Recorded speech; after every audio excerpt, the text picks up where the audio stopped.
Hi there. Today we're going to discuss DNS, and it's a bit of a complicated subject. So I thought we would use a little bit of a diagram.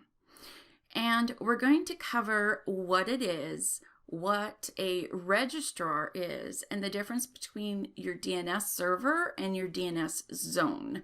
So we start at your computer. It's separated by this little thing, which is your internet service provider, which keeps your computer safe from the entire internet.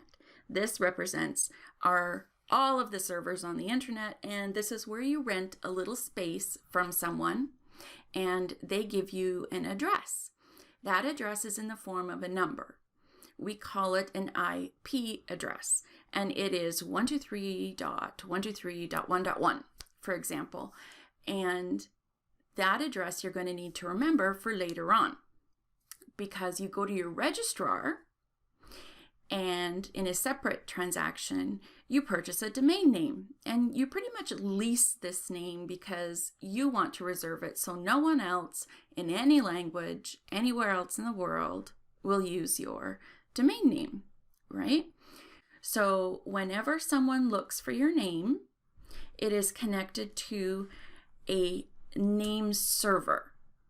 But sometimes if you want to use a service like Cloudflare that speeds up everything because it's a bigger, faster service and a lot of other reasons that we won't go into right now, those are called a DNS host. So what we do is we take that whole list of addresses, all of those entries, and in a DNS zone, it's called, and we add that list of addresses to a name server.